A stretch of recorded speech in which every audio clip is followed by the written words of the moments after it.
Hey everyone, welcome back to the channel.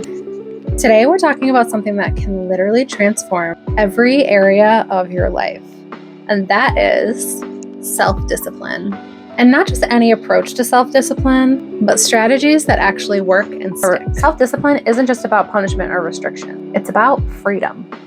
When you master self-discipline, you're no longer at the mercy of your impulses, emotions, or circumstances. You become the architect of your life rather than the passenger.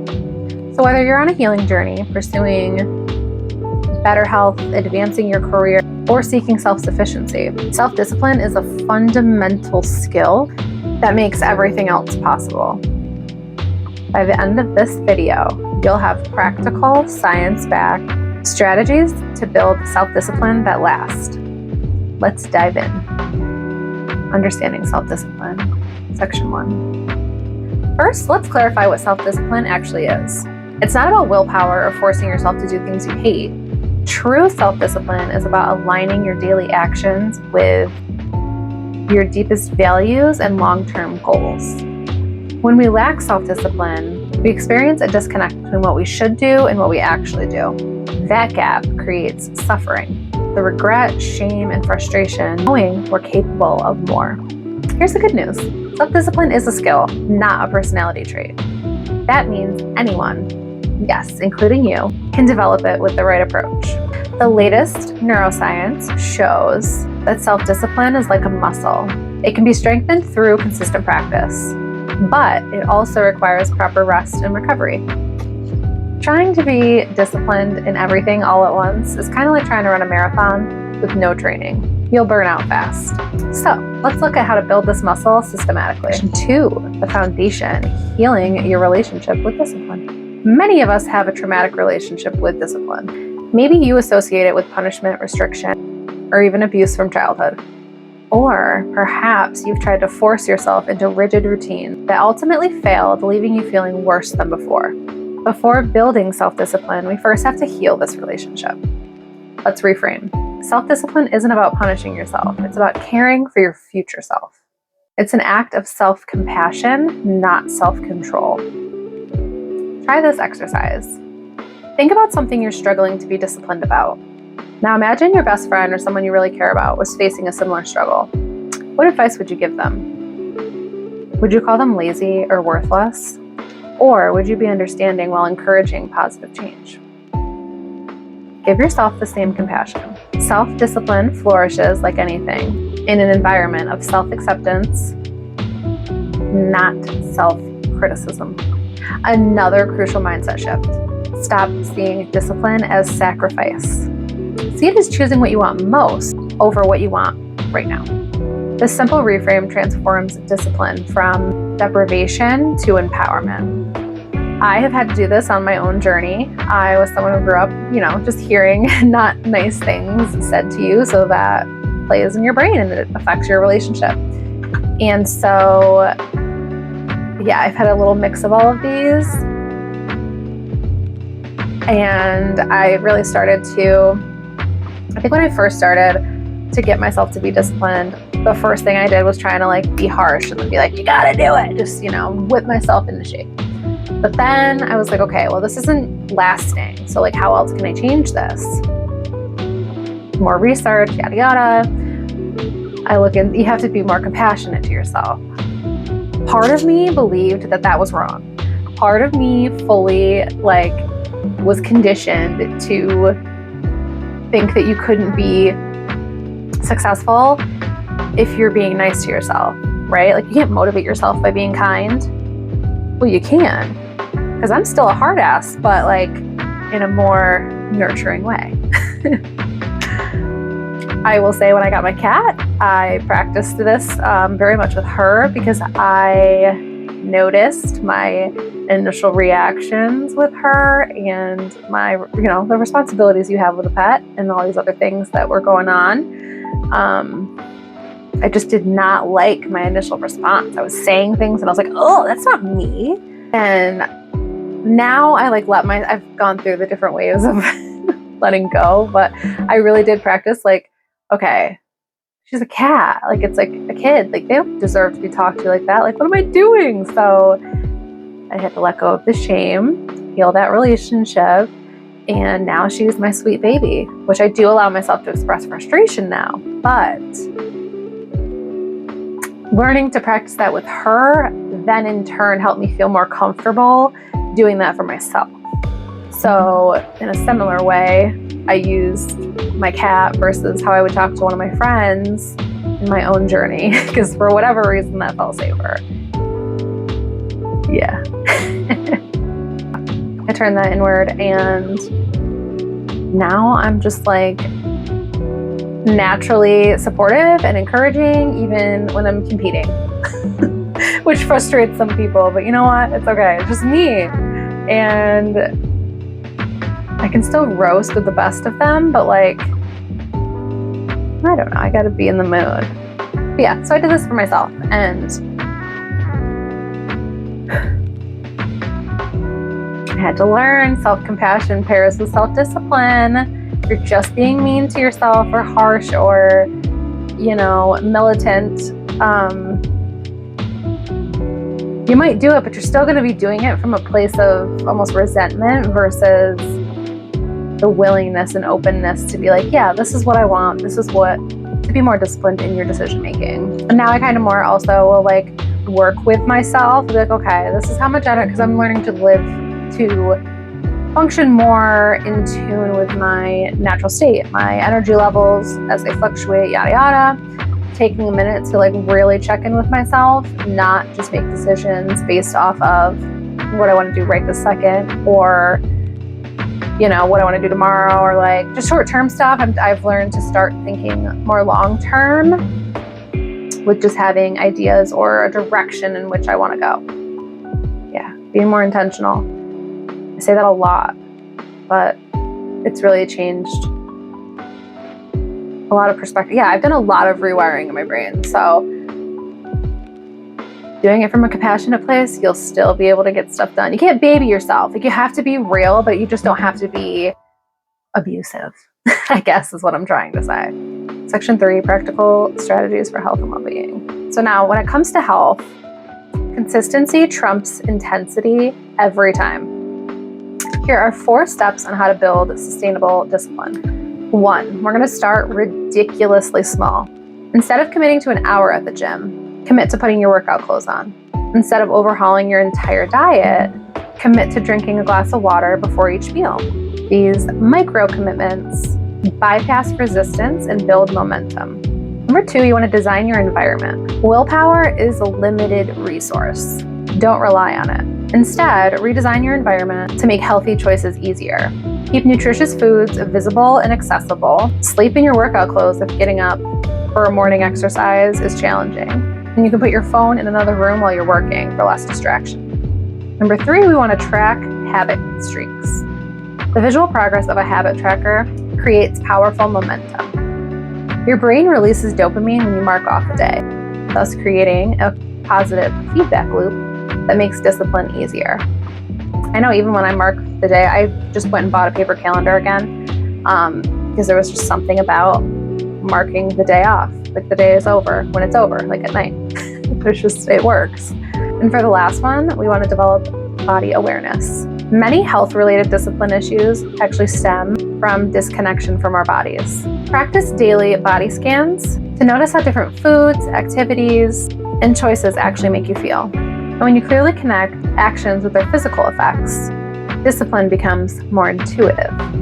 For me, I really, a few years ago, really wanted to hone in and change how I eat, my diet, if you want to say that, which just means it's just how you eat. But yeah, I wanted to change it. I wanted to diversify my gut microbiome and work on healing my mental health with food more naturally, as someone who had tried a plethora of medications and other things. At first, of course, before I, really honed in on the skill, I tried to go all in and wasn't that great. So what I had to do for myself was I found ways to start small. So I'd be like, all right, 2 nights a week. I have this app that's amazing. It's called Meal Lime. My sister and my brother-in-law introduced me to it, and it had, you can put any, if you have dietary restrictions, you can put any of those in there. And then you can just go through and like pick what meals you want to make, and then it'll pull it up, give you a grocery list. You can just either order the groceries from the app, like on a service, or go to the store and like lets you mark off what you got as you're going. And then each thing has instructions, and everything's like under 30 minutes to make, like to prep and to make, which I love. So I'm like, well, 30 minutes. If you really pay attention to cooking, 30 minutes is not bad. 30 minutes is like an average. So I had to, combat myself. So I started with just like 2 nights a week. I was like, all right, we're going to make a meal from the app. And I'm going to make it with, I didn't do everything in it at first, but I did certain recipes. Eventually I started just doing everything. I was like, however it's made, except for like, I don't like certain things, and certain things hurt my stomach. So if there's like that in a recipe and I don't really need it, like this one calls for tomatoes, but there's other stuff in it, I don't use the tomatoes. But anyways, it's helped. I eat more stuff than I never ate half the stuff that I do now. And so doing that twice a week helped build the habit, and I made a point to make cooking fun. I wanted to change my relationship with that, not feel so like, oh, I gotta cook. I get to cook myself dinner. I get to put on music. I get to make this a fun experience, or whatever I need it to be. And so a couple years later, I laugh still, and I'm like, wow, I never would have eaten this. Or I'll make a recipe like this one stir fry. I didn't used to really like onions. I love them now, like cooked onions. And I'll even eat raw ones sometimes, depending on the meal. But I tried to make the recipe without an onion, and I was like, I missed the onion. So the app is really good because it pairs the flavors with whatever produce and meat that you're having together, like how it's designed to be eaten. That's a thing too. Like a lot of times if you don't like something, or you think you don't, I heard this little tidbit. If you don't like something, it's probably because you haven't had it cooked the right way. So that's a little thing to help you if you're trying to work on your nutrition or just eating better. That's a good place to start. I did the 2 nights, and then now I know a few of them. I don't even need the app. So those are like my go-tos when I'm super drained and I feel like I have decision fatigue. I just cannot make a decision. I'm like, all right, what do we have? Okay, I can make this with it. So that sort of stuff. But it's been really good. It was helpful to get me to be able to broaden and expand my palate. Oh, and with that, this is something I've done for years, and I really got stronger with it. It was hard when I was living with someone previously. I realized now looking back, I'm like, all right, if that happens again, like they're allowed to have stuff in here, but it needs to be like out of sight. Like I can't really know where it is. Well, now I'd probably be a little bit better, but anyway, I don't keep bad snacks in my house. I allow myself, if I want something, to have it. I just think about it more. But yeah, for a long time, I wouldn't have anything naughty. Not even naughty, just whatever that you shouldn't be eating all the time in your house. But sometimes I've just healed my relationship with food, and I'm really proud of myself. Okay, I used to be such an emotional eater, binge eater. I have a very disorganized relationship with food, and a lot of this, even the self-discipline and being more compassionate, has helped heal and rewire that pathway as well. Section 4 is disciplined productivity in work. Whether you're building a career, starting a business, or tackling any significant project, these 5 strategies will help you maintain discipline. 1, the power of defined working hours. Set clear boundaries around when you work and when you rest. Paradoxically, limiting your working hours often increases productivity by applying healthy pressure and preventing burnout. Task 2, task batching and time blocking. Group similar tasks together to minimize context switching. Then assign specific blocks of time to complete them. This simple practice drastically reduces the decision fatigue that sabotages discipline. 3, the 5-minute rule. When procrastinating, commit to just 5 minutes. This overcomes inertia and often leads to continued productivity once you've started. I do this a lot with my walking pad. A lot. I'll be like, I'll just do 5 or 10 minutes. And I'm on there. Most of the time, I'm like, I'll do another 5 or another 10, or I'll keep it going, The last one is implementation intentions. Don't just set goals. Create specific if-then plans. For example, If it's 9 a.m., then I'll work on my most important task for 90 minutes before checking my email. This bypasses the decision-making process where discipline often fails. Section 5, the journey to self-sufficiency. True self-sufficiency, whether financial, emotional, or practical, requires consistent discipline over time. Here's how to maintain that discipline. You're going to connect daily actions to your vision. Regularly visualize the self-sufficient life that you're building. Create a vision board, write out a detailed description, or even record yourself speaking about it. Return to this vision daily to fuel your discipline. I did a vision board this year for the first time in a long time. I have it hung in my bedroom and I look at it very often. And it just helps us have that reminder right there. Hi, honey. Hello. 2, we're going to build systems, not goals. Instead of focusing on the end result, build systems that move you forward automatically. For example, instead of saying, I want financial independence, create an automated savings and investment system that works without requiring constant discipline. 3, master the fundamentals first. Identify the 20% of self-sufficiency skills that deliver 80% of results.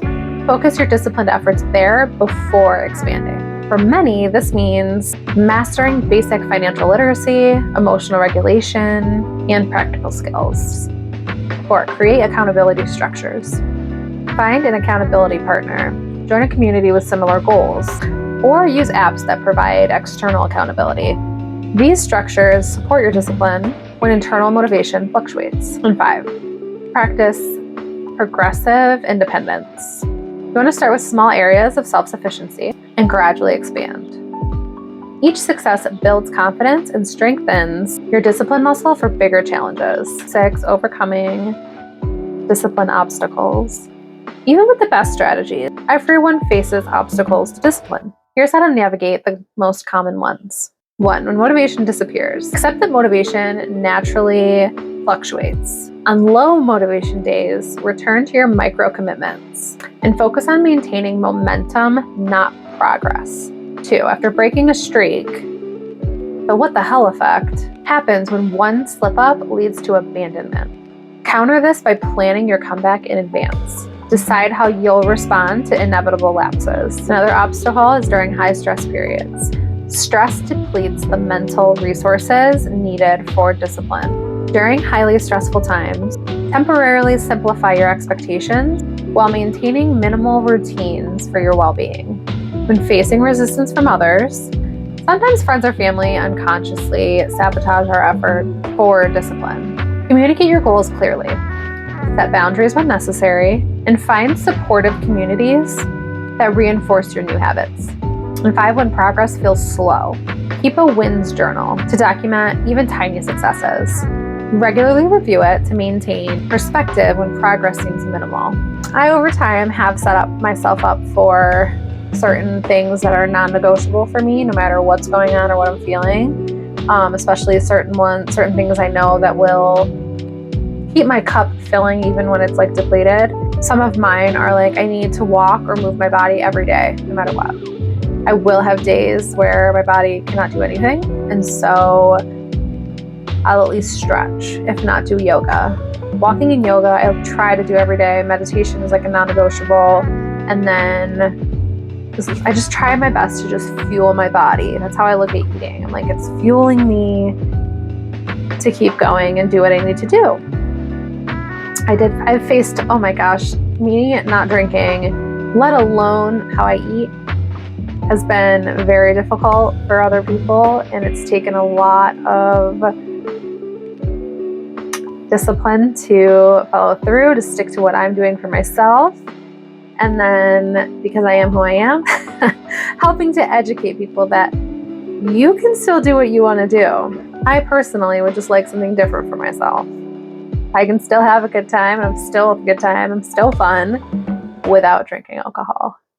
So the ultimate paradox of self-discipline is that its true purpose is freedom. Freedom from suffering caused by impulsive choices, freedom to create the life you truly want, and freedom from regret.